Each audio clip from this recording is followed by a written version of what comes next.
Okay, here we are. Alt.nerd.obsessive.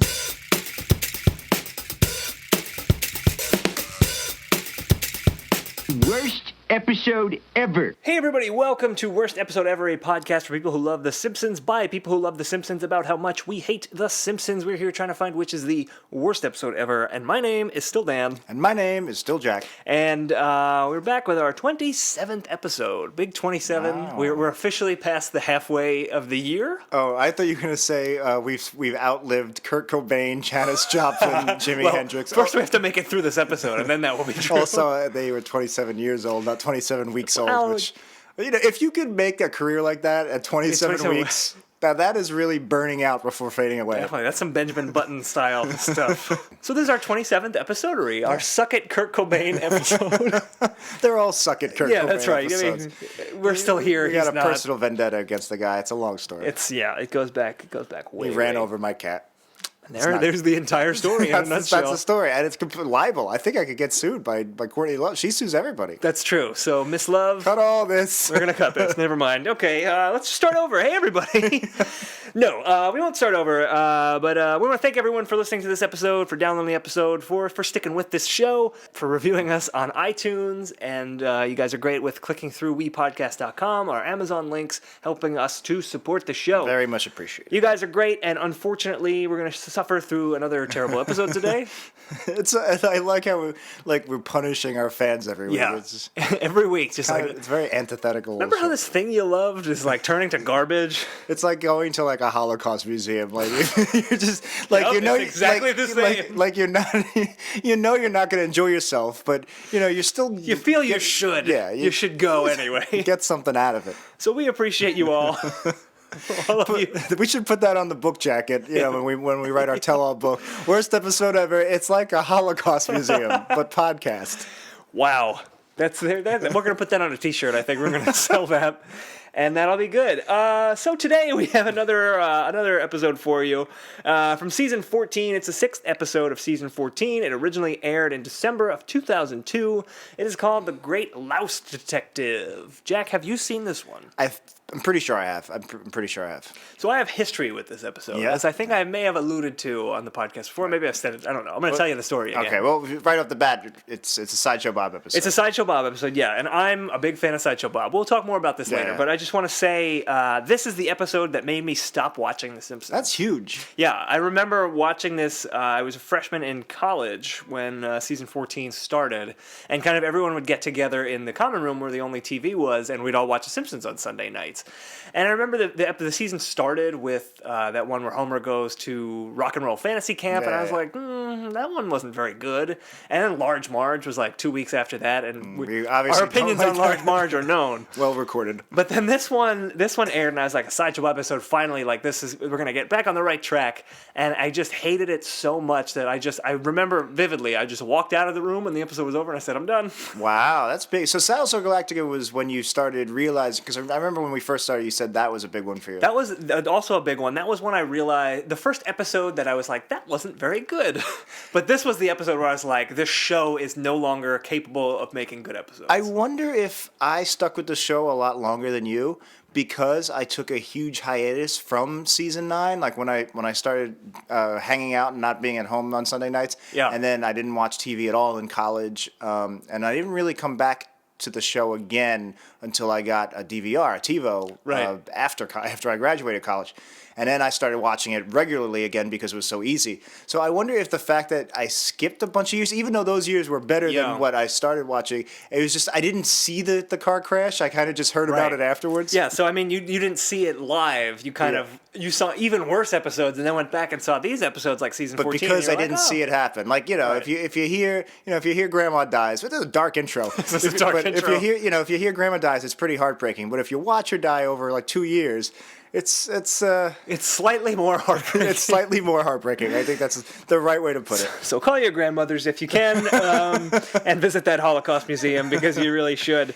So we're going to watch this episode in a moment. If you've not seen it, if you've never seen it before, if you haven't seen it recently, you want to watch to kind of follow the conversation. Thank you, by the way, to Dan Variano, Dan Variano, who suggested this episode. Grazie, Dan.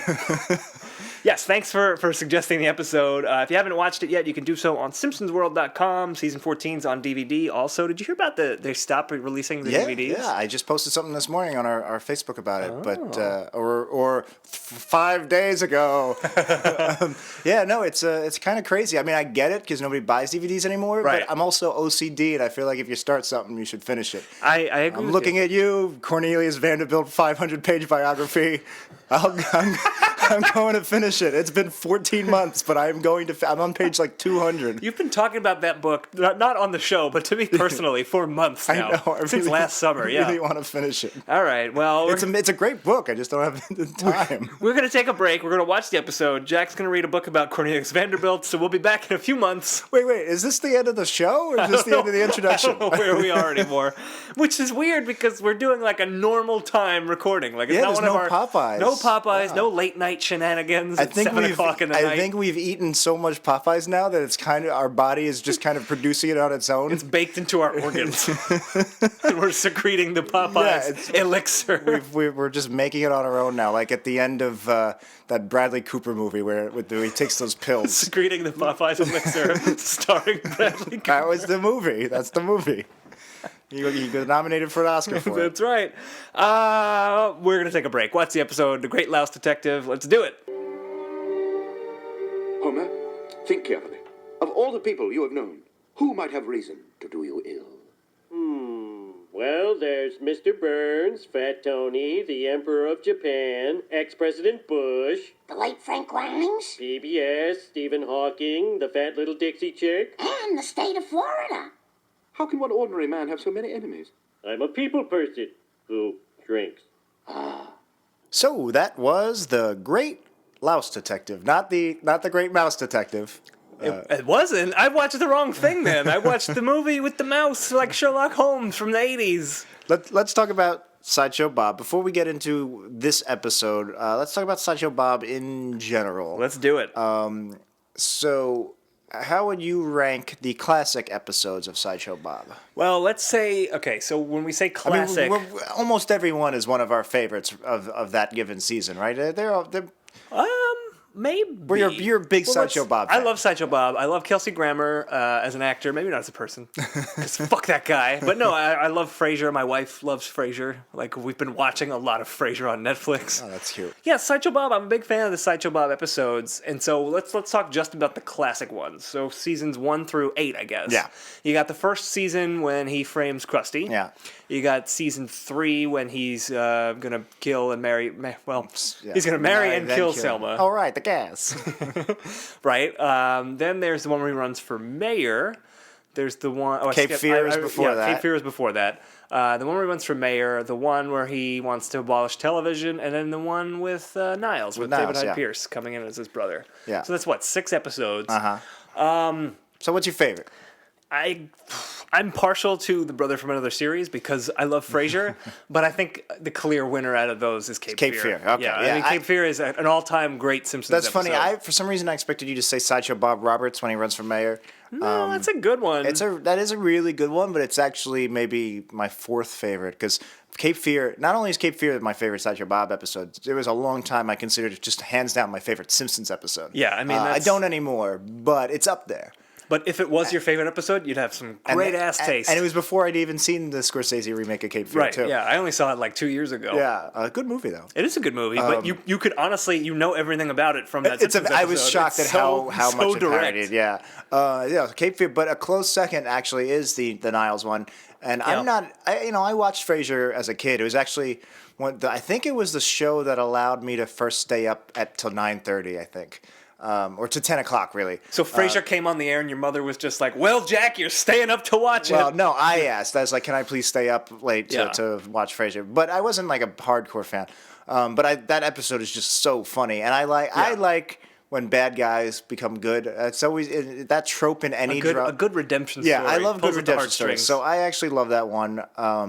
And then I actually really like the one where he abolishes TV too. So that's also a great one. But they're all good. Even all 6 of those episodes every single one is great. But yeah, Cape Fear I would say is the clear winner. Then all right. So the reason I wanted to ask you that is because then I was wondering if this side. I remember there was a big drought after the season 8 episode where Sideshow Bob becomes good, stops his evil brother, and saves Bart's life. Right. And I always thought that was the perfect, like you said, it's a redemption story. And then they stopped doing Sideshow Bob episodes, and it was great because it was like a good. It completed the Sideshow Bob story. That was the end of Bob's arc. Yeah, exactly. And then they didn't do it for years. And that was season 8, and then season 12 was the next one, which I looked it up. I don't really remember that one. It's called Day of the Jackanapes, where Krusty's erasing his old episodes, so he's like erasing Bob's body of work, and I think Bob tries to kill Krusty. Yeah, so I don't know if he's wont to do. I don't think I saw that one. I think that was, like I said earlier, is when I skipped watching the show for a while, and I thought this would have been a perfect sequel to the Frasier one, season 8, if they skipped it because, we'll talk about the episode in a second, but he starts out as an ally of the Simpsons. He's helping. He's not trying to kill Bart. He still has resentment towards Bart, but he's not trying to kill Bart. And it's like, that makes sense. It's continuing from the last one. So I was really disheartened when you said, no, there's 2 seasons earlier where he's not trying to kill Bart, he's trying to kill Krusty. Right. But, but why is it bad again? Like, it just... I don't know. I haven't seen that episode since it aired, which was in 2002. Or no, it was in 2000. 2000. Yeah. 2000. Rocky 5. 1000. No, so that I was disappointed to hear that because this one would have made a better sequel story-wise. Yeah. Maybe not quality-wise. Supposedly this was Kurt Cobain's favorite Sideshow Bob episode, so it's just another reason. What a dick. Anyway, I love Nirvana. It's one of my favorite bands. I don't know where this weird random... I don't know. Anyway. Kurt Hate. So let's talk about this... Courtney Hate. That's good. It's 180. Backwards, yeah. That's not our real last name, it's is it? Backwards, I just said. That's got to be a stage name, right? I have no idea. I don't follow Courtney Love very closely. Hole had like 2 good songs. I don't know him. Anyway, I mean, I know the band. I don't know the songs. Yeah. So let's talk Sideshow Bob, this episode, The Great Louse Detective. Why don't you give us a good old recap of the Great Louse Detective? So it starts off, I don't actually, they go to the spa. Let's do it real quick. They go to a spa. Yeah. Homer's in a steam room. Somebody locks him in there and tries to kill him. Wiggum says, you know what, let's hire a criminal to get into the mind of this criminal and find out who's trying to kill Homer Simpson. So Sideshow Bob moves in with the Simpsons and tries to find Homer's attempted killer. Which is weird because he only tried to kill him once, and then after Bob has been with him for quite some time, that's when a few more attempts at his life are taken. Yeah. Homer becomes the king of Mardi Gras, so there's a big Mardi Gras climax where he's almost tried to kill again, and they reveal that the killer was actually Frank Grimes Jr., the son of Frank Grimes, who we saw one and only time in Homer's Enemy. Season 8. And Homer did lead to Frank Grimes' death, so it turns out that's who the killer was, and they solve it, and he goes to jail. Yeah. And then there's a real quick scene at the end where Sideshow Bob then decides to try to kill Bart again. Right. But apparently he can. He's grown accustomed to Bart's face. We'll talk about that. Yeah. When we get So he doesn't kill him, and he runs off into the night. I guess he's free from jail now. It ends with him being electrocuted, but he doesn't get arrested again.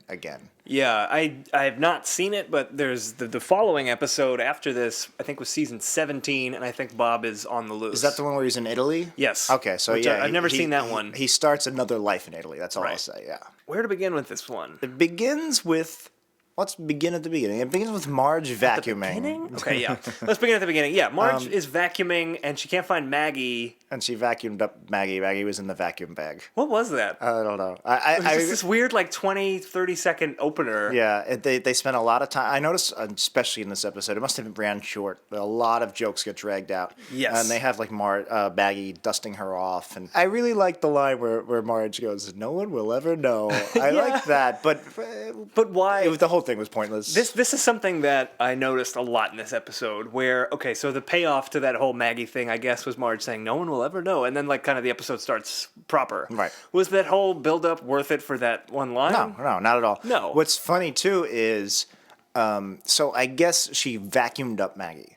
Right. Which is obviously impossible for lots of reasons. Yep. It would kill her. The vacuum wouldn't suck her up. Yep. So, but what's funny is while I was watching it, I immediately wrote a reason of how this would be possible, which I do a lot of times. Whenever I see plot holes in movies, I'm always trying to come up with You have a head canon where you... Exactly. Yeah. And I was just like, okay, so she just crawled into the bag. She's unzipped it and crawled in. That makes more sense.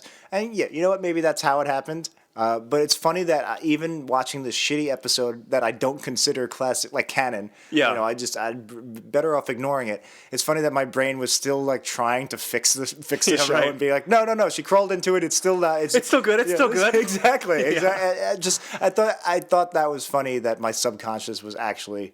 Yeah, you're rewriting the episode on the fly. Trying to save the show. I guess Right. it's how much I love the show. Yep, it's a testament to how good the show used to be. Or maybe it's my OCD, because I'm pretty sure It's a fine mix of both. rewrite the plot holes to bad stuff, too. Yeah. So Homer comes in with the mail, and I forget what he says. Marge is like, "Oh, what good mail did we get?" And he goes over to the George Foreman mail sorter. I kind of thought that was funny because it had a picture of George Foreman and a speech balloon saying, I love money." I didn't quite like the I love money thing, because it's like, whatever. Like, George Foreman is selling products. Everybody sells products. Why? Well, he has made millions of dollars on those grills. I know, but they're not even shitty products. Oh, I know. They're great products. The George Foreman grills great. So why are you giving a guy shit for liking? I don't know. I could just be making shit up right now, but I believe they came to Hulk Hogan first. Really? And he turned it down. Bad move, Hulk. And George Foreman said yes and made all this money, and then Hulk Hogan tried to come out. He came out with his own also ran grill, right? Which no one is using the If Hulk Hogan anybody grill. actually has a Hulk Hogan grill, I would love to see that. That would be such an amazing thing to own now.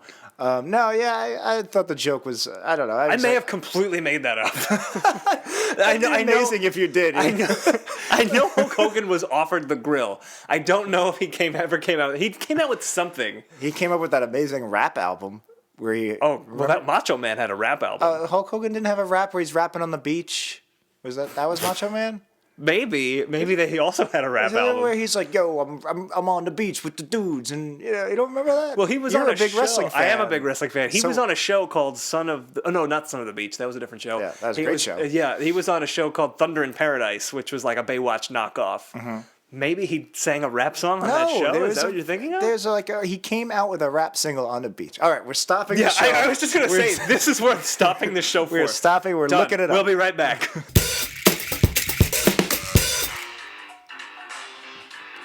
Okay, we're back.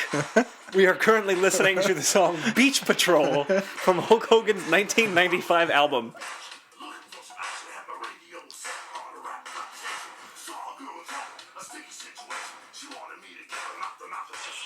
All right, that's enough of that. That's enough of that on our Simpsons podcast. We don't need to listen to Hulk I would just like to say, and I'm not rubbing it in because I am very humbled by your wrestling knowledge and trivia, but I can't believe I knew a wrestling thing that you didn't. I'm surprised. Yeah.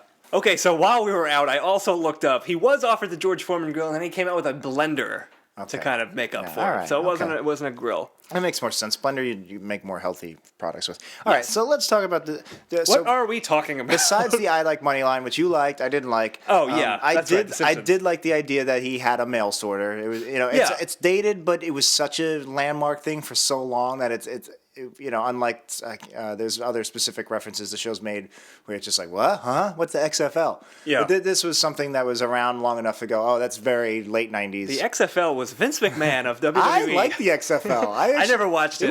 It was fun to watch. Yeah. Anyway. It sorts the mail. It was a great step up on the George Foreman grill that he would have a mail sorter. It was a fun visual. But then Homer eats the mail. Yes, that's what I didn't like. You groaned. I think that's funny because because then it's like, okay, so it's still kind of a food product, or at least Homer's treating it as if it's, because I think all the other George Foreman products were food related. Yeah. I had a George Foreman waffle iron that came with my grill. But I like the idea that it wasn't completely random. Either it was meant to eat or Homer did just tie it in that way. I think it was just the zeal with which Homer took all his mail that had been crushed into a patty and ate it. I liked it. I don't know. Okay. So that was that. So that 8 seconds of Simpsons we just stretched out into a 45 a lot of content. For your ear holes. That's what we do for you people. I guess, what did they get? A coupon for the spa? Is that why they go to the spa? Yeah, I think, they got a free spa trip, which was sent to them, we find out later, by Frank Grimes Jr. because he wanted to kill Homer in the sauna. But they go there, and it's just kind of a string of spa jokes. Almost none of them work. I thought it was ironic. They said they take all the fat out of your face and your body, and they stick it in your boobs. And It's funny because it was 2 weeks after Large Marge. Yes. There was a really lame Tom Brokaw joke. Again, this is symptomatic of most of the gags in this episode specifically, where it just went on forever and it just existed for itself, which I don't mind jokes existing for itself. I never agreed with the a lot of jokes for the sake of jokes. Like, if a lot of people told me when I was in film school, when you write comedy, every joke should be tied into the plot, and it has something. There shouldn't just be jokes for joke's sake. And I completely disagree. I think that you can do, but it's got to be short and sweet for the most part. That I agree with. Yeah. Okay, yeah. So the joke here was that Kent Brockman was getting a facial done. He looked like an old man until they pulled his skin back, and he was like, "Oh, you should see Tom Brokaw." And Tom Brokaw was basically like Darth Vader, old man face, getting the mask put on. Which is okay. Yeah, it was. I guess they were referencing Empire Strikes Back, right? But and then he says that was the greatest regeneration because Tom Brokaw had the monkey greatest generation, and that was just that entire thing existed for that pun. Yeah, I wrote "oi" in my notes. Like a punk, like a British punk, like oi. Yeah, like oi oi. Tom Brokaw, the greatest regeneration. Is that a donut at the bus stop? Am I turning into a British man? He just did before my very eyes. Okay, so that will obviously be good. Unless Oi Punk Rocker becomes our next big character in the stable of we Dan impressions. So there's also in this spa scene is Dr. Masseuse. Right, that's where the kids go to see Dr. Masseuse. I like the idea of a kids' room. I remember IKEA had the kids' room. Yep. And it was it was decent fine. Fun. It was kind of a waste of time. I didn't like the guy with the Dr. Seuss voice going, write me a check and I'll stop doing this voice. It's like, basically, there's like three kinds of things happening this episode. There are jokes that work, not that many of them. There are jokes that don't totally not work, which I would say the Dr. Masseuse bit falls into, and then there's jokes that just fall totally flat, unfunny, painfully which unfunny. I would say the greatest regeneration falls under. So then Marge is getting a back massage with turtles. Yes, like little turtles were walking on her back. I thought that was funny. Said it before, said it again. I love Simpsons animal animation, and this was no different. The fact that he was holding the turtles by their shells and that they were waving all four legs was adorable. Yep. And then when he uses them up. Marge says something about how like every animal has a purpose or something like that. God creates every animal. Exactly, and then he just throws one of the turtles into the used turtles bin. It hits the wall and slides in, that was great animation. I also love the choice to have the used turtles was written in like a military font, like a stenciled MASH font. It all came together. It was a really strong gag, even though it was a little derivative of 1995 Saturday Night Live sketch Bathroom Monkey with Janine Garofalo and Chris Elliott. Very underrated. Everybody considers that like a really bad season, and that's why they did a retool with like the Will Ferrell cast the year after. But it's actually a really funny season. I agree with you. It's got that John Travolta episode is good. That one, Alec Baldwin's L.A. Breast and Penis, one of my all-time favorite sketches. Actually, there's a lot of my favorite sketches in that season. Yeah. They did it where there was like you buy monkeys to clean your bathroom and then you throw them out in the trash when they're done. It's the exact same joke. That's a funny idea. But I really liked the turtle thing. It was a highlight in this episode. Definitely. And then there's a scene of Homer getting a massage. He has an Asian masseuse is walking on his back, and she's kind of being pulled into his back fat like the blob. What did you think of that? I thought it was kind of funny, but also. Was it because it was the reality was so broken? Like, obviously, this is so impossible for her to sink into it. He's fat, but for her to sink, was that like? I think that's why I didn't quite buy it, even though it was funny and I liked the idea.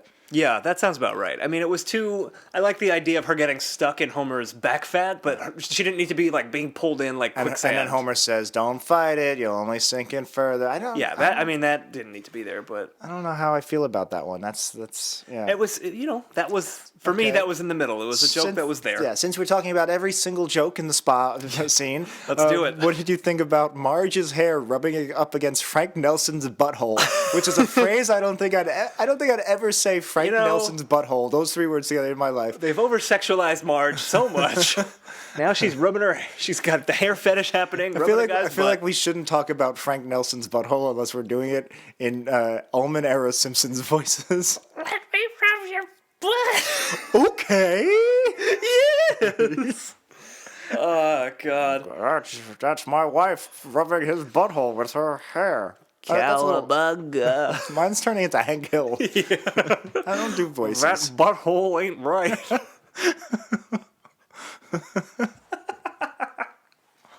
I don't know you. Get out my butthole. Anyway, Get out of my butthole. in that same scene, they had like the yogi with the gay lisp, and I was like not into this character, and I was like whatever. Yeah. But then he said some really corny joke that was like a lot of the corny jokes The Simpsons did in this era. Right, But then Marge is doing like downward facing dog, and he's like, we call this pose the American taxpayer. The American taxpayer. he swings and he's the like, golf club. I'm doing it as if anyone could see. He does a Johnny Carson, and I actually really liked that. It was kind of absurd. It was absurd enough for me to get into it, and it was a reference I appreciated. I like the idea that they would do a really corny punchline joke and then actually reenact, like do a Johnny Carson to show how corny this joke was. And I think the reason I liked it so much was because it was so out of character for this yogi guy with the gay lisp. I guess, It just, I don't know. It all came together. I actually really like that line. I'm a sucker for, I do it all the time at work too. I do the golf club swing. I don't know why. It's one of those things that just feels right. It's fun. Our listeners, everyone, wherever you are right now, just do a little Johnny Carson golf club do a swing. golf swing. Give a little chip. Give a little chip. Give a little chip. Doesn't have to be a full drive. If you're on a tight subway, in a crowd, just do maybe a little putt. Give a little putt. Maybe a little putt. Just a little one.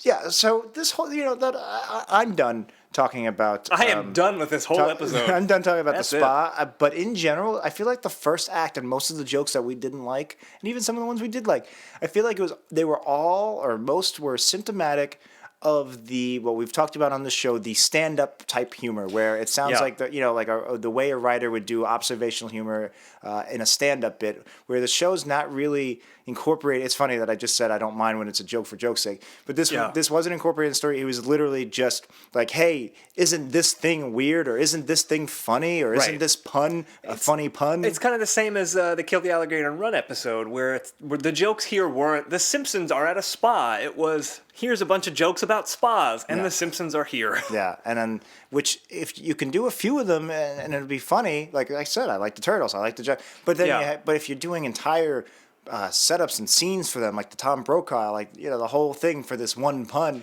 Yeah, it was a series of these, one after another. It was just gag after gag, like one-liner thing. Not only was it hurting the overall humor of the show and just putting us in not a mood to laugh, but it kills the pacing of the show. Because I completely agree. Because it's 30-second gag after 30-second gag. Well, also you're using up so much time in the episode runtime for all these jokes that the plot of the episode kind of gets short shrift.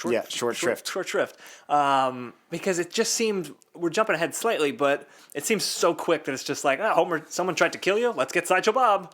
And it's like, why? Yeah. Isn't it? Have you ever found it ironic that a lot of the criticisms we give these specific episodes usually can apply to our own podcast? Yeah. Like every time I'm like, this should be more concise. This thing needs to, and I'm just like, oh, I hope nobody realizes the awful irony. Look, do as we say, not as we do. Okay? Because I'm pretty sure we're about 48 minutes into this podcast, and we're still talking about the first 2.5 minutes of the show. It was a big 2.5 minutes. That's what everyone came to see. They were like, I can't wait to see them rip into that yoga guy. And I bet they were watching. I bet you guys were listening, watching this Frank Grimes Jr. Sideshow Bob episode.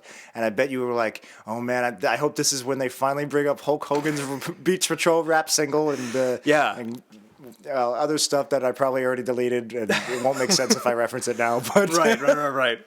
Look, Hulk Hogan is always relevant. Okay. He's evergreen. He's hung around. He has hung around. Suburban Commando. Good movie. Now get down on all fours with your rear in the air. What position is this? The American taxpayer. The American taxpayer. Okay, so let's talk about the plot. Homer's in the spa, in the steam room, and he gets locked in there with a wrench. A hooded figure, a robed figure. Let's talk. You want to just talk overall about the whole plot? Sure. Because this is the main plot of the episode. And I just want to say, I think it was actually a pretty good plot that's kind of wasted in a bad episode. Yeah. Like the idea that someone's trying to kill Homer and it's a mystery of who is it. And even now, when I was when I watched it for the first time in 2002, when it turned me off from The Simpsons forever, I hated the idea that it was Frank Grimes Jr. I've kind of come around, and I think it's not so bad. Yeah, especially because I've noticed they set it up. There's a lot of foreshadowing, which helps because he is a new character that came out of nowhere. Yeah. So that does help. The plot, the idea. Simpsons, obviously, when they do 600 episodes, we complain a lot of episodes have the same plot as other episodes. So it's always great to see an original plot. And somebody trying to kill Homer is a good one. I mean, there's been somebody tries to kill Bart. Sideshow Bob. Also Sideshow Bob episode. But, it's a good idea. Frank Grimes Jr. bringing that back and, like, the repercussions of Homer. It is a sequel to Homer's Enemy. Yeah. That's good. I like that. Bringing Sideshow Bob in post his redemption as an ally, I like that. I liked that. Yeah, overall, I would say every part of this story I liked. Yeah. Yeah. In the abstract, I liked it. As the execution of it, maybe not so much. And I think that seems to be a running theme in our podcast. Is a lot of times they do come up with. A lot of times they don't, but a lot of times they do come up with good stuff and still kind of muck up the execution. They just whiff it when. It's like an easy baseball analogy, and then they just whiff it. Easy baseball analogy is the name of the episode. Really, I liked Kurt Cobain, like Suck It Kurt Cobain or whatever it was. I don't know. So, you know what? Let's talk about before we get into the plot by plot, let's talk about this foreshadowing, because I think we really liked it. I'm pretty sure, I don't remember 100%, but I'm pretty sure I guessed the ending when I first watched it because he looked just like Frank Grimes. Right, and that's one of the foreshadowings. I might be just patting myself on the back for something I totally didn't do. Yeah. I don't remember. Marge actually suggests they're going through like Homer's enemies, and they're like, oh, Mr. Burns or the state of Florida. Call back to Kill the Alligator and Run. Yeah, and then Marge just pops in. And she's like, what about Frank Grimes? And it's great because that she says it, not Homer, because it makes it stand out more, but it also makes you kind of forget about it. Exactly. It's not something you would go, oh, that's foreshadowing. It just seemed like it was a gag. Where actually no, if Homer had said it too, I don't think it would have set off any alarm bells. It would it's going to be Frank. They're going to reference Frank Grimes because could have been. They were all references to previous episodes, which is smart. Yeah. I like that. And then Homer, he's Homer's mechanic, Frank Grimes Jr. He doesn't know he's Frank Grimes Jr., but he calls him Jr., and he says something about my enemies to him. Right. It was good. It was well done. The only thing that really could give it away was the fact that Jr. looked exactly and sounded exactly like Frank Grimes. Exactly. That's the only reason maybe I think I saw it coming. There was also another bit of foreshadowing, not related to the Frank Grimes reveal, but when Homer and Sideshow Bob start spending time together, Homer takes Sideshow Bob hang gliding because Sideshow Bob wants to see just a normal day in your life, and Homer's like, I wanted to impress you, so I took you hang gliding. But then at the end, Bob saves Homer by kind of grabbing onto the Duff blimp, and they're basically hang gliding. You're right. I wonder if that was intentional. It almost seems too... Maybe. It's such I thought it was intentional. Maybe it's not. Maybe I'm giving more credit where it's due. But I don't know. Either way, that is nice. I liked it a lot. And then real quick, I really want to save this for another episode because we're already running long. All right, so we'll move on.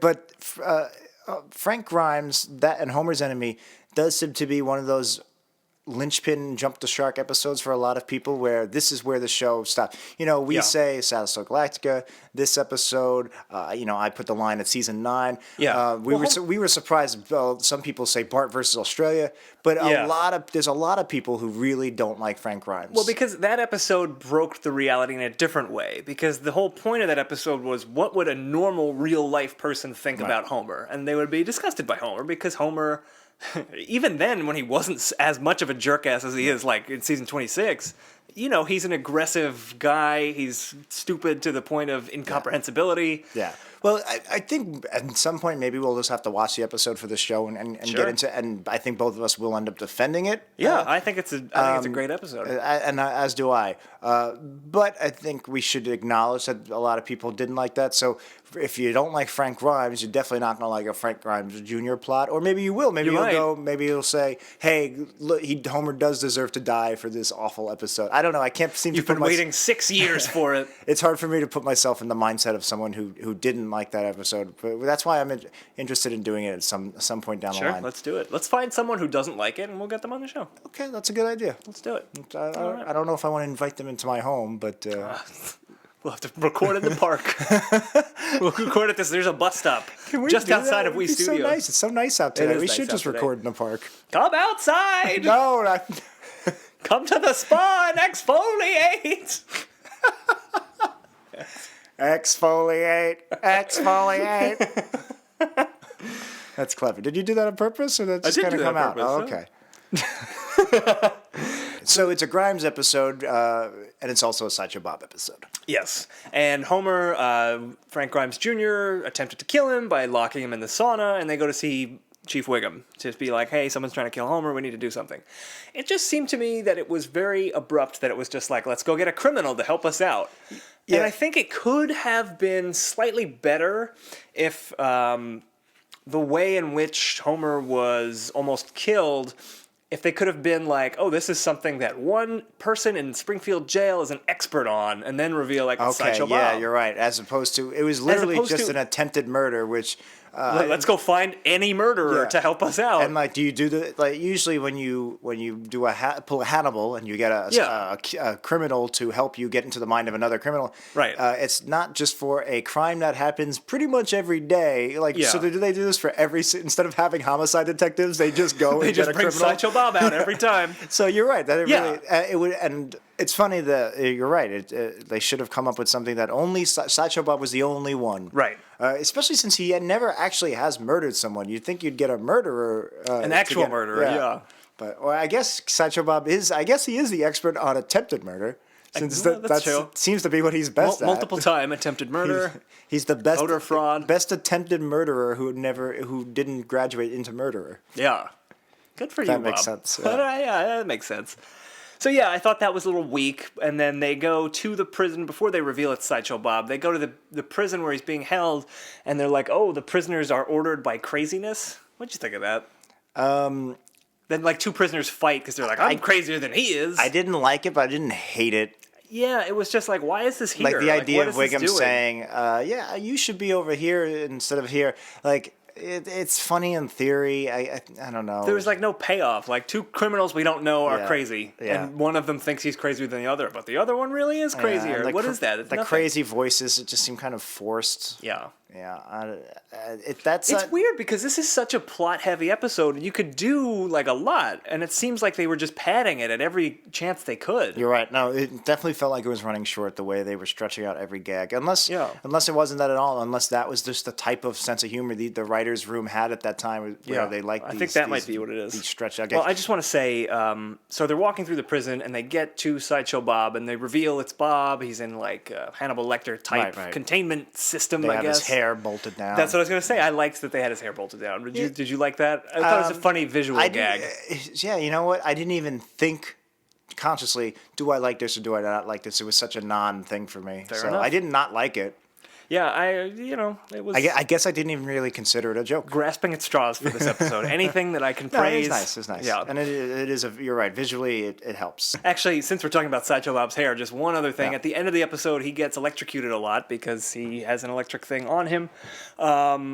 His hair, like, afros up. Yeah. And I wonder if that was an intentional callback to season 1 before... the Sideshow Bob episode in season 1, he appeared as like a background character and had that hair instead of the pointy hair that we all know now. I hope that was a direct reference because it was a really lame joke. It's like, he got electrocuted and his hair froed up. Right. And his hair is already big. Yeah. Okay. But now it's different. But now it's round. It's the other big. There's no corners now.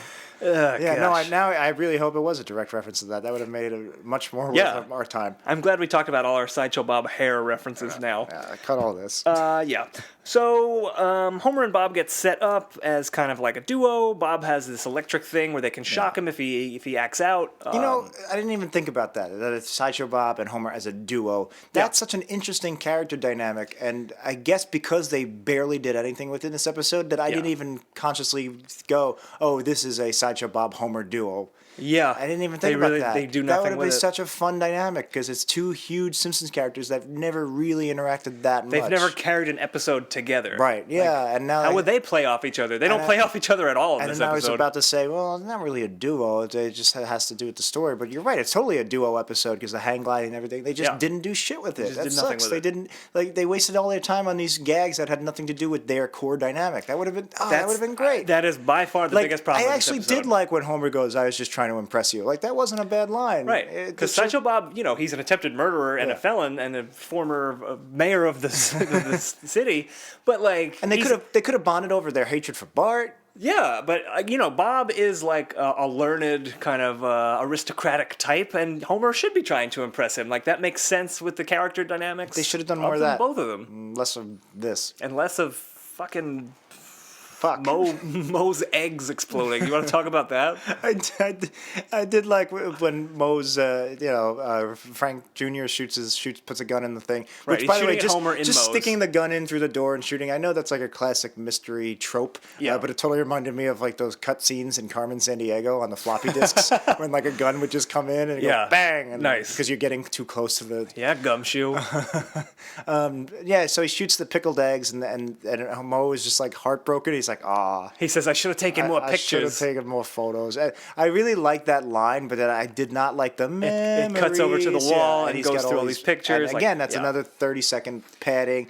Right, and that had nothing to do with anything. I like the line, I should have took more photos. And, it's a shame that they killed it with another... I feel like we're broken record now. It's a shame that they killed it. Yeah, that's our go-to line. Like, for so many gags on this show nowadays. I don't know. Speaking of other... here's another example. This episode was full of them. Yeah. Of 30-second gags / scenes just to tell a joke or two. That 30 show. I knew you were going to bring that up. Yeah. Because what did you think of that? The entire thing was 2 jokes. Hey, that 70 show is big, and I don't know if that 80 show had come out by the... I think it had come and gone already. So they go, what about that 30 show? So that's the one joke, and then there's a punchline at the end with... where Sideshow Bob goes, Tom Shales likes this show and they call me crazy, or they put me in prison? Yeah, they put me in prison. And it's like, so the entire scene was to make that 30 show pun and to do a joke about, hey, like Tom Shales likes something Tom bad. Shales, yeah. So it was, and then everything in between that existed to justify those 2 jokes was, it wasn't bad. It's like, this a 30 sitcom making references to polio. I kind of liked that 30 show, but I think they went... not well. They didn't do it well. Like, it starts with like, I'm going to crank the old Victrola. And I thought that was funny, but then it's like the grandmother's like, I have polio, and she just dies. And she just trips and falls. That was not my favorite. Didn't like it. No. And the Tom Shales joke I really didn't like as well. It's just because it felt very, again, stand-up humor. It felt like it was just the writers telling us something and trying to make it a joke. I mean, like, hey, Tom Shales is a TV critic. Yeah, exactly. It's just, we don't agree with all his reviews. Right. Okay, great. Homer, going back a little bit, Homer takes Bob to the Quickie Mart, and there's a thing for the King of Mardi Gras to suggest who's going to be the king, and that ties into the end of the episode. But, like, that whole scene, Homer says to Bob, like, last year's king had to abdicate because he ran off with a commoner, and it cuts to Cletus wearing a crown and with Brandine being like, I don't even know what he said. It wasn't funny. It was just he did say, he's like, I can't drink Royal Crown Cola anymore. I almost like that, not because it's a royal, a royalty pun, but because the fact that Cletus would think RC Cola is like superior cola. Although every once in a while I'm in the mood for an RC Cola. It's not nearly as tasty as Pepsi or Coke, but every once in a while, it's like sometimes you want Pizza Hut. Yeah. Sometimes you want to eat garbage. Exactly. Pizza Hut, not a sponsor. Popeyes, though. Popeyes. Top quality chicken. No, I didn't mind the... I don't know. The joke was, hey, we're treating the Mardi Gras king as a real king because sometimes kings abdicate thrones to marry a commoner. Like not George VI, the one before him, Edward. Probably George V. No, it was the brother. But so the joke was that there's like, hey, this stupid Mardi Gras thing, real. So I didn't mind it. It wasn't crazy about it. But then, you're doing the joke, we get the joke, and then you're enacting the joke. The same thing with Moe's eggs. The joke, I should have took more photos. That's the joke. Now you're just enacting the joke. You're spelling it out with the memories and the photos, or with Cletus and Brandine. It's a shame that you killed it. Yeah, and you killed it. Yeah. You killed it. You killed it like Sideshow Bob never killed, or Frank Grimes Jr. never killed. You killed it like Homer's killed Frank Grimes.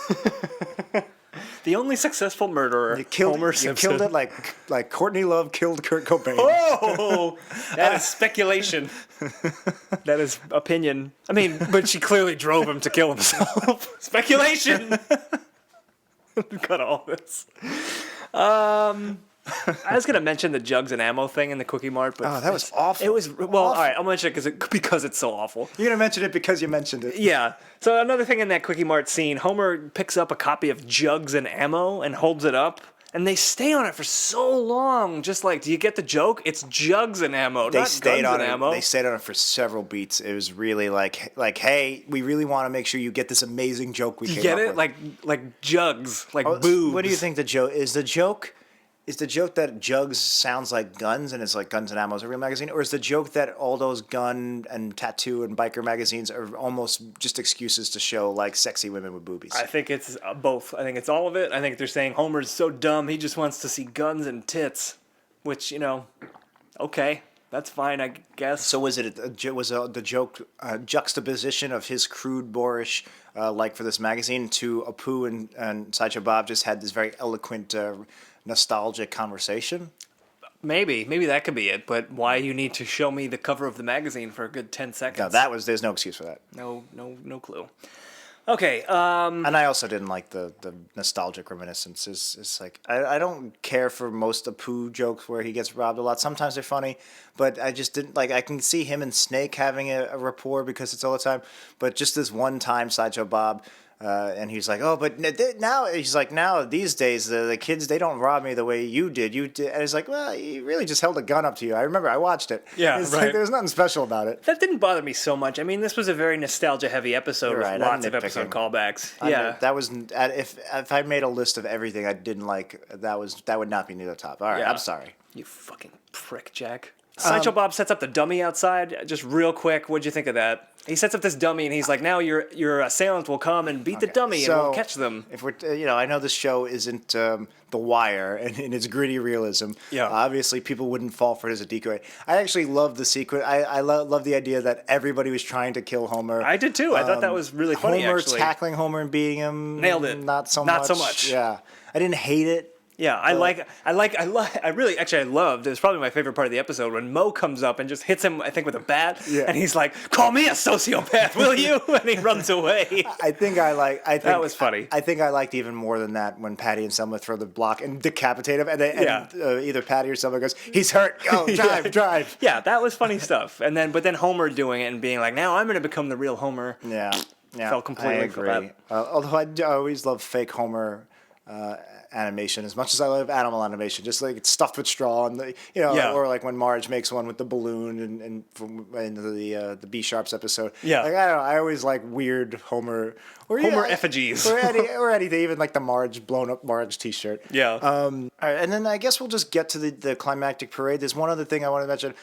Simpsons always does file photos very well when there's news broadcasts.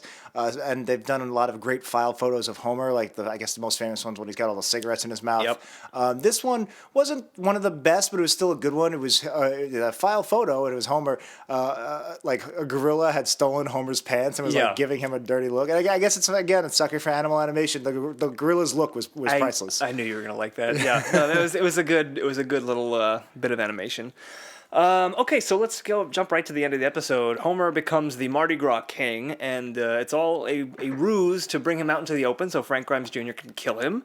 So there was just one thing in a series of things that didn't make sense and didn't go anywhere in this episode. The brake lines are cut on Homer's parade float. Yeah. And that's how Frank Grimes Jr. is going to kill him. The parade float's going to hit the Swordfish Museum, which I thought was kind of funny. That's a funny, that would never exist in real life, but it would totally exist in Springfield. And it was a nice visual of just Swordfish head on, just all pointing. Explicitly to make as much damage as possible. Right, I thought that was good. That was good. But Homer is the king of Mardi Gras. He's on this runaway float, and it's going downhill, and he says, "Oh, save me! Sacrifice yourselves to slow me down." And 3 people do it, and they just run. They flop in the middle of the road, and Homer just runs them over. Yeah. What the hell was that? I remember that gag. I love that gag. But nothing happened. There's no gag. What's the gag? I just love the idea that Homer is talking to these drunks and he says, "Save your king." And if everybody was like, "Oh, let's do it," and they all jump, I wouldn't have found it funny. I love the idea that there was just 3 random dudes in the crowd who were drunk enough to go, "Yeah," they were. I bet you were like a frat boy, and then they were just like, "Yeah, we gotta save your king." I love the animation of these. The fact that it was only 3 and and that they were like far apart from each other. The animation made me laugh. Like the idea they just jumped in there.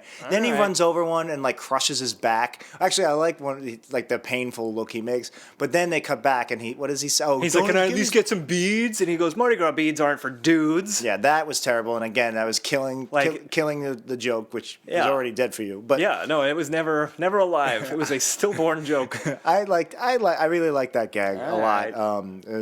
Not the. To me, that was like typical of this episode. It was just one of those things where it's like set up, no joke, and then we keep going. You're doing an entire sequence in Mardi Gras. You should have some drunk jokes, some Mardi Gras jokes. But there's no joke. It's just the idea that these three guys were drunk enough that they would actually try to save their king. That Again, it was like with the commoner. They're taking the king more seriously. Well, it wasn't funny then either. Well, it wasn't funny then. I don't know. I really liked it. All right. I am not going to try to convince you otherwise. Agree to disagree. Agree to disagree. I don't agree to that. A little earlier, right before that, I also like, and I wish. Okay, so there's a red herring. We hear gunshots. From a pup named Scooby Doo? not the red herring. Red herring. So Homer hears this gunfire and he freaks out. He's like, "Oh no, the killer's trying to get me!" But it turns out it's just the mafia killing somebody in the crowd. Oh yeah, I really like that. Like, it was like you're right. That was like funny. A surreal type of that they're just killing this guy. I feel like it would have been a little bit stronger if. I guess the joke was. You're supposed to think it's a tailpipe because it's always like you always think there's a gunshot and it always turns out to be a car backfiring. Right. So that's what I thought. I was like, oh, it's going to be something silly. And then for it to be this mob execution was great. Yeah. But I love movies. I'm a big movie nerd. I'm a big TV nerd. I'm a big pop culture nerd. I'm a big sports guy with baseball analogies. I'm also a writer. So I kind of pick up on these tropes more than most TV viewers would. So I'm wondering if an average viewer wouldn't immediately go, oh, I bet you it's going to be a car backfiring. I feel like if they actually put a car backfiring in, like did a 1, 2, 3 joke where you have two real, that was just a bird, that was just a car back, and then the third one is then the mafia killing a guy. That would have been better. Maybe that would have been better for most people. Yeah. And myself. I think I would have liked that better. Yeah. Yeah. So I feel like it probably would have been a little stronger that way, but I still liked it regardless. Yeah, and then we get to the end. Oh, there was one quick thing I wanted to say. When Bob and Homer are escaping. They land on Jimbo and Kearney's back, and Homer is still the Mardi Gras king, and he says, "No, save your king." And Jimbo says, "Jesus is our only king," which I only mentioned because it's a callback. Well, it's not a callback. Not a callback, no. It's a callback for us to our episode last week when we said, "Oh, why is Jimbo at the prayer meeting?" Maybe Jimbo had this religious streak. That's what I was going to say. So this has me rethinking my entire philosophy on at least one. I say I don't like the way they write the 3 bullies in the post-classic. They try to give them these weird quirks that seem shoehorned in, pop, pop, pop. And I don't care for them. If this actually is a through line with Jimbo, that he is a very Christian guy. That makes last week's episode the best episode. It makes it the best episode. All right, let's change the rankings. Done. The Israeli episode was actually amazing. Number 1. No, but it would, anytime I see that joke now, if it is intentional, it will definitely, I'll give it more credit because, it's not that I don't like them trying to give these characters more depth. It's that I don't like them trying to force it in and just tack it on. Yeah. But if this is a running gag with Jimbo that we just didn't know about last week, and they're not just throwing it in our face. If it is these random references, he goes to Bible camp. He has this. Jesus is our only king. Then I actually really like it. So I'm going to keep an eye out for. We'll watch out for religious Jimbo for future episodes. Maybe that's why. Was he the one that was not invited to Dolph's bar mitzvah, or was that Kearney? I think it was Kearney actually. Okay, yeah. I wonder if it was like a Jewish Catholic thing. Yeah. Not necessarily Catholic, but all right, whatever. Anyway. There's a Duff Man joke there. First of all, it was a Duff blimp, which is a thing. But it was also a hot air balloon. He wasn't in like a blimp. The balloon was the blimp, but he wasn't in like a. You're right. He wasn't in control an enclosed, center. He was in a basket that was a hot air balloon basket. So that was weird. But Duff Man gets shot, and he's like, everything going to black. Blah, blah, blah, blah, blah, blah. I love you, Doris. And again, we said this a few weeks earlier. The more Duff Man talks, the less funny he is. Yeah. And this killed. Like, I didn't mind it when he's just like, things getting black, and then it stop. Yeah. Like, everything after that was just, Agreed. We've been talking about throughout this whole episode, jokes and gags that go on too long. Duff Man is like the character that epitomizes this. Yeah. Well, I like the idea of Duff Man, and like him coming in every once in a while is great, but then they always just like push it too far. The joke is he's saying things that are funny because Duff Man's saying it in Duff Man voice, and that's not enough for a joke. That's not funny. Yeah.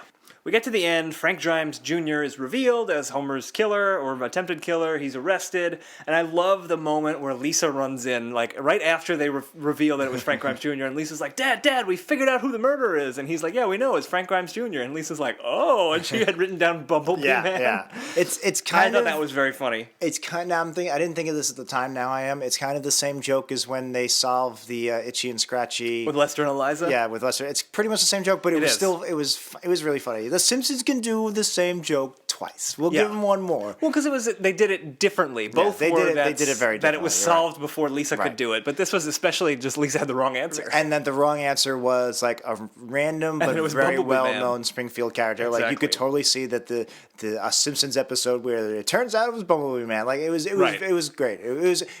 That's actually the same joke as the Lester and Eliza, where they also go, and Krusty's like, thanks for getting me with my estranged wife, and for finding Hibbert had they helped Hibbert with something. They helped Apu because of public nakedness, which so they had tried to figure out earlier. They were all slightly exaggerated versions of Simpsons plots we would totally expect, and Bumblebee Man was a slightly exaggerated of which Springfieldian was going to be the killer. Yep. So same joke, but it was done different ways, and both were really funny. Agreed. I liked it a lot. I liked that Homer, when the big reveal, he goes, I'm Frank Grimes Jr., Frank Grimes' son. I like that Homer didn't remember Frank Grimes as kind of a continuation of the original Homer's enemy. I like that he didn't remember Frank Grimes, and then they do like an actual flashback to the episode to show you who Frank Grimes was, because, man, this episode must have been running short. And then they showed his grave too. It was jarring, the flashback, because the animation was so different. Yeah, there's a 6-year which there's difference. not much you can do about it, I guess. But it was a little jarring. But yeah, so they cut to when Frank Grimes actually dies, which I didn't mind. We get it, but maybe some people don't. Right. And then it cuts to the tombstone, which it said Frank Grimes parentheses Homer's enemies. I guess in case you didn't realize. Well, and that was also the name of the episode they had just flashed back to. Now that shot of the tombstone was new, right? That was new. Because I know that we do see his grave and we see the funeral, but I think it's Frank Grimy Grimes. Frank Grimy Grimes, yeah. So that was literally doing what we've been talking about all episode. It's like, all right, the joke is Frank Grimes, and now here it is again, spelled out. And it's just I did not like that extra cut, and it was jarring. It was also jarring because you either do a montage or you do one scene. You don't do a 2-scene. You don't do both. Yeah, I agree. And also, Frank Grimy Grimes was a rapper who was on Hulk Hogan's Beach Patrol. If only. In a perfect world. And also in that scene, he goes, Frank Grimes couldn't have a kid. He was married. Oh, right. That's kind of funny that Homer is juvenile enough to think that you have to be married to have kids. I remember when I was a little kid, there was a 6 o'clock star. I was watching The Simpsons probably. And they said, coming up on the 6 o'clock news, a single mother raising 2. And I was like, a single mother? Like the actual phrase blew up my world. I was just like, wow, how do you have baby? A single mother? For some reason, I just remember this promo for the 6 o'clock news where they said the term single mother, and I just didn't get it. It had a profound effect on you. Yeah, no. And that wasn't where I got my birds and bees. My mom was just like, yeah, it could happen. And then ironically to her it did. But no, so he goes, how could you have a mother?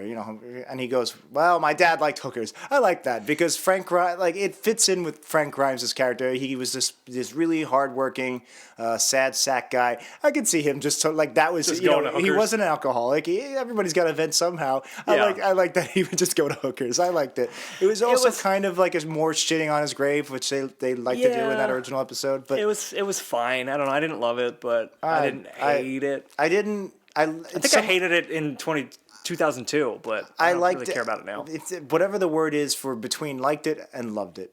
You larked it. But not really liked it. We're between liked it and really liked it.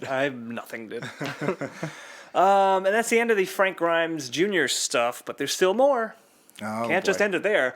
Sideshow Bob has gone free, I guess. I don't really know what happened to him, but he somehow gets control of the shocker thing that was keeping him in line, and he goes to kill Bart in his bedroom.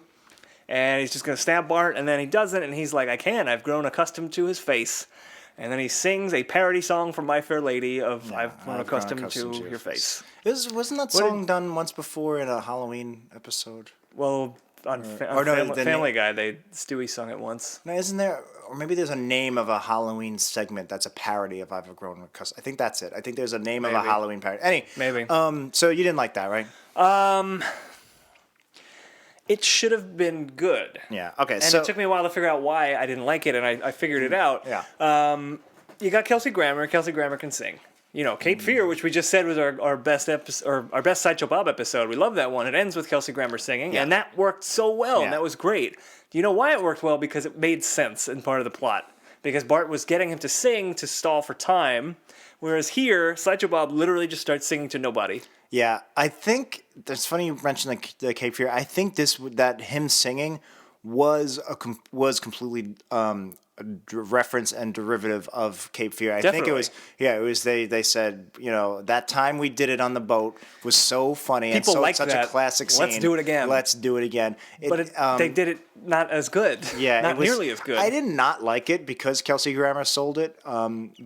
I didn't hate it as much as I usually hate these shoehorned in musicals. Yeah. But it was derivative of the Cape Fear. I didn't quite like it. I did love Homer pounding on the wall and going, he's like, hey, Bart, turn down that original cast recording. Yeah, that was the only part of it I liked. It was well worded and well executed by Dan Castellaneta. That was really funny. And then Bart starts singing, joining in. And we hate when Nancy Cartwright sings as Bart. Bart starts singing, and then Bob goes, quiet, this isn't a duet. I didn't like that. I didn't love it. That was okay. But that was at least like a character joke. It made sense. Like Bob would do that. Bart might try to sing. But you're right. He didn't. He just kind of sang for singing. It was, hey, we have Kelsey Grammer. We should have another song like we did in Cape Fear. Right. I didn't hate it, but you're right. It wasn't. It was kind of a letdown. Well, I hated it. I'm a grouchy man. So the episode ends with him singing, and then he jumps out the window. And he pretty much, like we said earlier, he gets away. He doesn't go back to jail, and it kind of leads into the next Sideshow Bob episode a few years later. It ends with birds pecking at his buzzer, which that doesn't sound right. That was a running gag, which we debated bringing up on the show, me and Dad, but there wasn't much to say about it. It was, sometimes it was funny, sometimes it wasn't. Yeah, I mean, they just keep shocking him. It's kind of the same thing over and over again. I like when Marge finally, a great Marge joke is, she finally just wants to shock him a little bit, but then the button gets stuck and she actually tortures him the most. Right. That's funny because it's Marge, but nothing to write home about. Oh, yeah. How is old Grimy? He's dead, like you should be. Whoops! No, wait. Frank Grimes wasn't married. How could he have it done? He happened to like hookers, okay? Okay, so let's rate this one. Let's get out of here. We rate our episodes on a 4-factor test. We're gonna look at the humor. We're gonna look at how funny this episode is. We're gonna look at the integrity. Did it all come together well? The characters act like the characters, yeah. And those two have the most weight. And then we're also looking at the production of the episode. How did it look? How did it sound? How was it directed? And the originality of the kind of story and kind of what we thought about it. Yeah. And basically how well executed the story was. Exactly. As well. So we'll put some time on the clock and let's do this. Jack, humor. What do we got? Okay, so there were... This was a laugh-out-loud riot. Well, there were actually a handful of jokes I genuinely liked more, and maybe it's because we're coming off our worst episode ever last week. Yeah. But there was more than I expected. I really thought, especially because this was the one that broke The Simpsons for you. Yeah. I really thought I was going to hate it. So there was a lot more... Well, there's not a lot more, but there were more jokes that I genuinely liked than I expected, but there were so many painfully unfunny ones. I think I'm going to say they equally cancel each other out. I'm going to give it a 2.5. Wow, that's way high. I was considering going at an absolute 0 because I really didn't laugh like once at this episode. You're right, it's a little high. I'm gonna give it a 2. I'm gonna give it a 0.5. But I will say this episode was not as bad as I remembered it. It's just kind of a waste. Yeah. And again, coming off last week, any. Yeah. But all right, integrity. The integrity of the episode. I mean, Homer was Homer. Sideshow Bob was sort of Bob. I like that it was somewhat of a continuation of Although then there's that Sideshow Bob in between that breaks it. But it was the post-redemption where he was an ally at first. Yeah. Nothing about this episode was like ridiculous. There was no like Homer getting raped by a panda. There was I nothing liked like Frank that Grimes level. Jr. for what little we've seen. He seemed to be what a Frank Grimes Jr. would look like. I'm going to give it a 2.5. I'm going to give it a 2.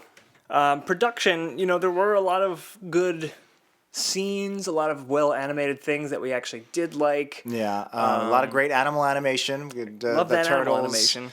I'm going to give this I may actually give it a 3. Yeah, I was almost going to give it 3.5. The swordfishes were great. Yeah. I'm wavering. 3.5. We'll see. Okay. And then the originality, I'm going to go pretty low because this was a big whiff, as my great baseball metaphor said earlier. They could have done so much. It was like an original idea. But it was a really great, like we said in this episode, it was a great story idea. It was a great story idea. It's just not executed should get points well. for that. No, but come on. You gotta give it points for the story, and then you gotta take away points for the execution. That's why what I'm gonna. So I will give it 1 point for the story and take away all of the other points for the execution, and I will give it a 1. I'm gonna give it a 2.5. Wow, that's high. Okay, so we've crunched our numbers, and the Great Louse Detective, this fine episode from season 14, actually ranked higher than I anticipated it ranking. Yeah. It's But not that high. Not that high, no. It's still in the middle of the list. It is a better episode than That 90s Show. Sure is. And it is a worse episode than Homer vs. Dignity. That's at about like 15 on our list I can of get 27. behind that. We have the numbers. We'd have to do some math, so I'm not gonna we don't figure wanna it do out. math. But I feel like this is one of the ones where we've differed. It's got one of the biggest differences between what you gave it and what I gave it. There's a big delta between. That's like a fancy word. I think even like Delta Burke. Oh well, there's that too. Let me tell you something. Major Dad, which was she was not on. She was on Designing Women. Nope. But she was married to Major Dad. Yes. Gerald McCraney. Major Dad, great show. Gerald McCraney was Major Dad? Yeah, of I didn't course. know that. Who did you think he was? I have no Why do you idea. know who Gerald McCraney is if not from Major Dad? From Jericho. From Deadwood? from A-Team? I'm going to look really quickly. Yeah, I think this is the biggest difference between the two of us. I know. I think that to this see your day, point. our biggest record holder so far, our best, least worst episode ever, the Michael Keaton one, which, by the way, we gave before Michael Keaton got all the props for Birdman, so we're ahead of our times. But I know that one was one we differ on. I liked it a lot more than you did. Yeah, I think this might be our biggest difference between our scores. This and Lisa the Drama Queen are pretty close, actually, as far as us being so different. Okay. So that's it for this episode. Yeah. Bye. No, We'll do all the usual. we'll do the jazz.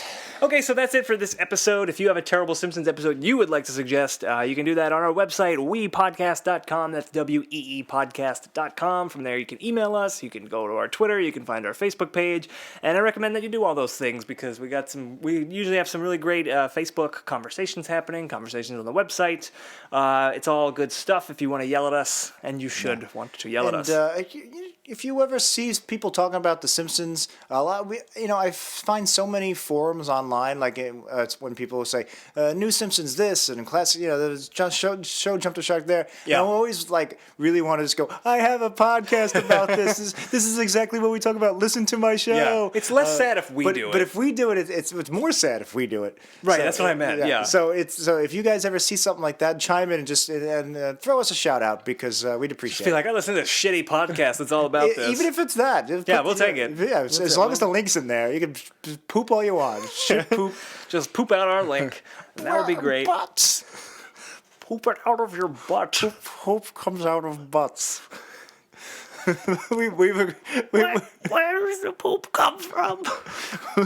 If this sounds really bad, it's because we said we're only going to do almond error voices if it is related to pooper butts. So, Yes. So every time we talk about pooper because butts. that makes it way better. It does. It totally does. What is happening to this episode? Thanks everybody for downloading the show. Check it out. You can find us personally on Twitter if you'd like to. Yeah. I am at the Then Dan Says. And I'm at Jackie No Breaks. Jackie No spells. Breaks. Yep. That is your Twitter. JACKIENOBRAKES. And There you go. Then Dan Says, as Yes. opposed to Than Dan It's Says. THEN. Yes. The End Dan Says. I'm going to start telling people that's what it is. And if you are in the Brooklyn area, you should come check out Woohoo Classic Simpsons Trivia. That is at Berry Park in Williamsburg, Brooklyn. And that is the first Thursday of every month. I think it's May 5th, maybe May 2nd. I don't know. It's coming up, whatever the first Thursday in May is.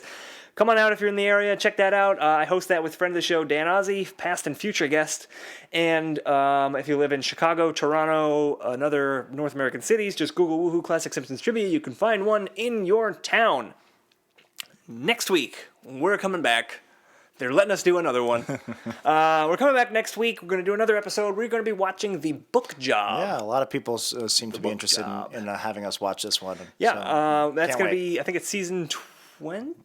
21? I know it ain't season 7. Go on our website. We will post the link to The Simpsons World as we do every week, so you can watch it through that. And we really appreciate everyone clicking through the Amazon link. When you purchase through Amazon, just click wepodcast.com first, and we benefit from that. It helps us keep the lights on, and our solid gold studio keeps clean. All right, so we end the show the same way we always end the show, which is by turning our recorder off. Turning that old recorder off. Cut all of this. Thanks, everybody. The very reason that I live is plotting how to watch him die. Bart, turn down that original cast recording and go to sleep. I know this chubby scalawag has made my life a living hell. Surely if I drank his blood, I'd be at peace, but well. You've grown accustomed to my face. This isn't a duet. Sorry.